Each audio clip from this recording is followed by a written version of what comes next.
Okay, so a quick bit about meta-ethics. So we said earlier on that in ethics we're looking at good and evil, good and bad, that sort of thing.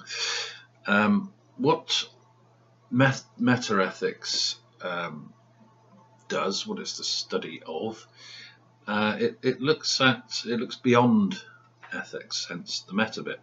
So it's basically asking questions like, well, when we talk about something being good or an action being good, what do we mean by that? And this is going to seem a bit weird to most of us, because we all think, well, we know what good is. Murdering people is bad, and helping old ladies across the street is good, right? All pretty straightforward. But meta-ethics, like quite a lot of philosophy, it sort of kind of questions stuff that other people just take for granted. So what do we mean by good? What can we mean by good? And we're going to look here at a couple of ideas, and we're going to talk about Judea versus Rome. So we're wandering into the messy world of Nietzsche here. So Judea or Rome, what does that mean? So the idea is that Roman values, or going back, with the Greeks, Homeric values, if you like, there was no good and evil. There was just good and bad. And what good meant was powerful and strong, and bad meant weak and vulnerable. So the masters, the nobles, they were good, and the slaves were bad. There's no such thing as evil. This is Nietzsche's account. So the slaves kind of sit there and think about this for a while, and they're just not very happy about it. And they build up this thing called ressentiment, which is just the French word really for resentment. But for Nietzsche, there's kind of an extra bit attached to it, which is impotence. So if you are resentful and impotent, powerless to do anything about your situation, then you develop what Nietzsche calls slave morality.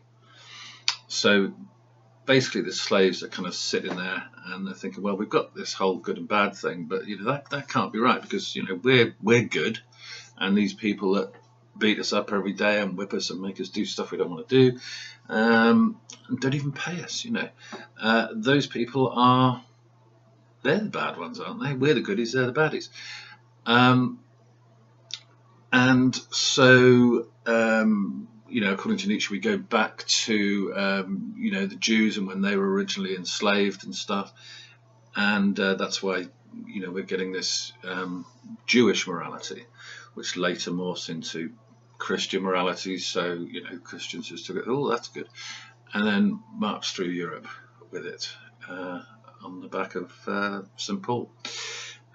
Anyway, the point is that the slaves are looking at this and they're saying, well, we're the goodies, they're the bad.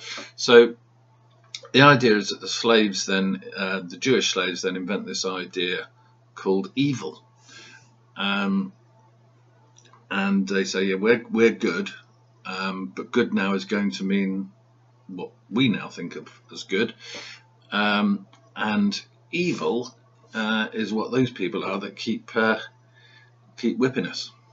So that's what. So we've got this kind of Roman, sort of Homeric idea of good on the one hand and bad on the other, and then this Judeo-Christian idea of good on the one hand, which the weak are, the slaves are, and evil, which is what the masters and the nobles are. So these two things kind of conflict over a zillion years.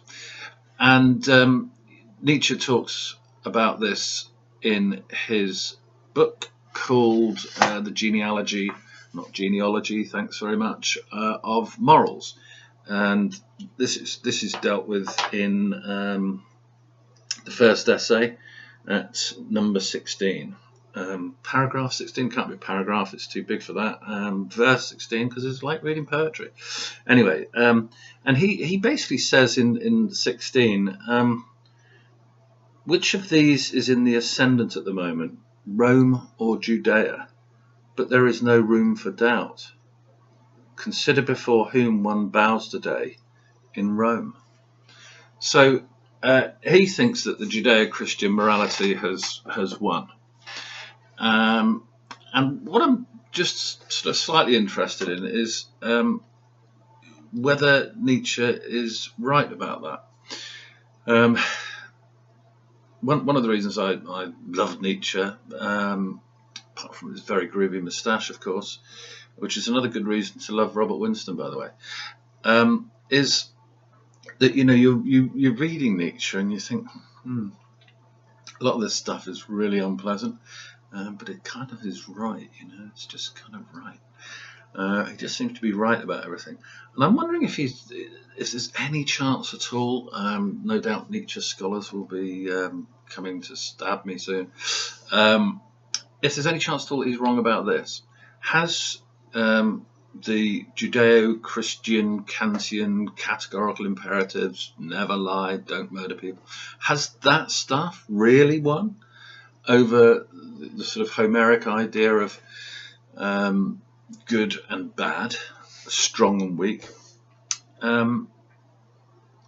Because I think it kind of depends which class you belong to. Judea seems to have won, doesn't it? Amongst, for most of us, the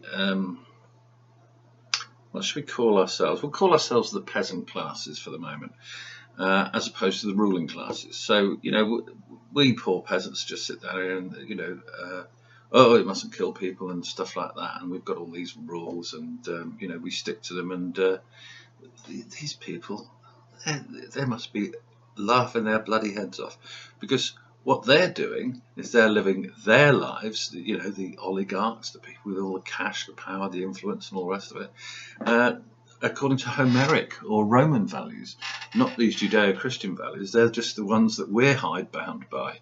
They're just the ones we live by. So I'm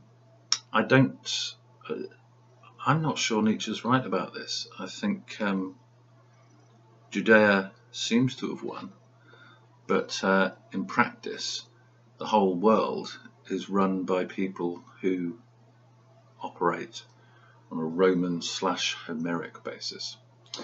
So there we are. That's that. Bye.